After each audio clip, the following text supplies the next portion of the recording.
Lucas capítulo 17.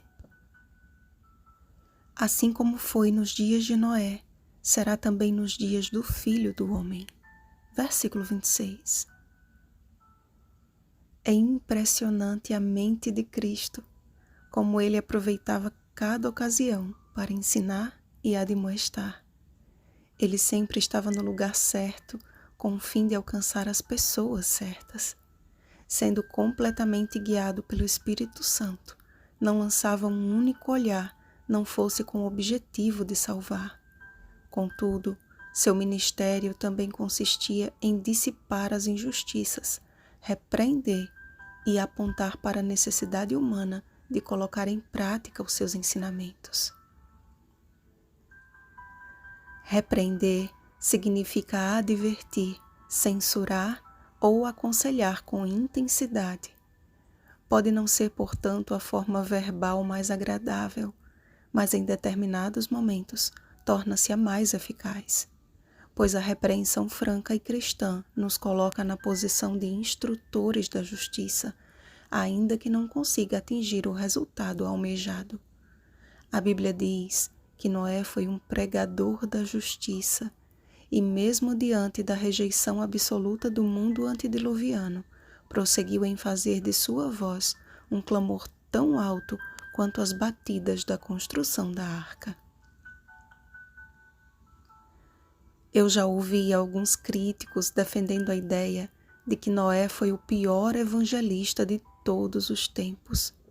Pelo repúdio de sua pregação, julgam seu ministério um exemplo de fracasso evangelístico. Quais foram os métodos específicos que ele usou para difundir a mensagem, não sabemos, mas a Bíblia revela o princípio que norteou a sua missão. Assim fez Noé, consoante a tudo o que Deus lhe ordenara. Gênesis capítulo 6, versículo 22. A princípio, a mensagem dada a Noé não foi de todo rejeitada. A gigantesca construção chamou a atenção de todos e, de alguma forma, atraía tanto ouvintes quanto críticos. O mundo ficou dividido entre simpatizantes e acusadores, até que chegou o momento da decisão, e os adeptos, apenas a uma simpática cortesia, acabaram por finalmente se unir à turba acusadora. Isto, porém, não significou uma derrota para o idoso pregador.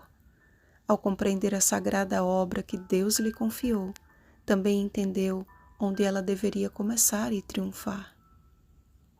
Contigo, porém, estabelecerei a minha aliança. Entrarás na arca, tu e teus filhos, e tua mulher, e as mulheres de teus filhos. Gênesis capítulo 6, versículo 18. O relato da cura dos 10 leprosos também nos serve de exemplo de que o desejo de Jesus é o de salvar a todos, mas nem todos estão dispostos a voltar para dar glória a Deus. Aquele samaritano foi o único a permitir que o reino de Deus tomasse conta de seu coração. Os fariseus e os demais líderes judeus não reconheceram o cumprimento da profecia em Cristo, simplesmente porque seus corações estavam endurecidos demais para admiti-lo. Somos chamados para começar a viver aqui um prelúdio do que será o céu. E isso deve ter início em nosso coração e então em nosso lar. Tudo o que nos cabe como membros de uma família está descrito na Bíblia. Se cada um cooperar em desempenhar a sua parte, confiante de que Deus completará a obra, a família será a mais poderosa mensagem do amor divino ao mundo, onde todos quantos os virem os reconhecerão como família bendita do Senhor. Isaías capítulo 61, versículo 9.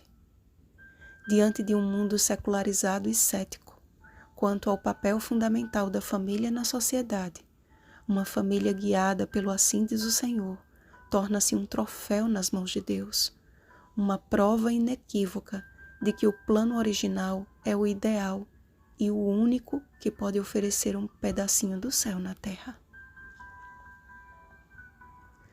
Entretanto, enquanto Noé foi um exemplo de sacerdote do lar, procurando manter sua família longe das influências corruptoras, Ló julgou ser capaz de conduzir a sua, levando-a ao olho do furacão. Tendo a oportunidade de fazer diferente, decidiu desviar-se da rota de Deus. A consequência disso? Sua família destruída e sua mulher um exemplo do que não se deve fazer. Em uma família onde o amor de Deus é o ingrediente predominante, certamente o perdão será o resultado prático das portas para dentro, que transbordará das portas para fora, não como algo forçado, mas como a ação natural da racional obediência. Se nós, porém, temos a mente de Cristo, 1 Coríntios capítulo 2, versículo 16, precisamos estar em sintonia com Ele. De uma coisa eu tenho certeza: Noé não foi escolhido por Deus simplesmente pelo fato de não participar dos costumes mundanos da época, e sim porque ele conhecia a Deus. E por conhecer a Deus e reconhecer-lhe a voz, exerceu uma influência transformadora sobre sua família. O fato de abdicar da corrupção antediluviana não foi a causa da salvação de sua casa, mas o resultado da salvação. Noé entendeu que a sua missão principal não era o serviço da arca do Senhor, mas servir ao Senhor da arca. Está chegando o glorioso dia do Senhor. Que estejamos prontos para dar glória a Deus em alta voz, agradecendo-lhe e dizendo: Eis-me aqui e os filhos que o Senhor me deu. Isaías capítulo 8, versículo 18. Vigiemos e oremos. Bom dia, famílias de Deus. Rosana Garcia Barros.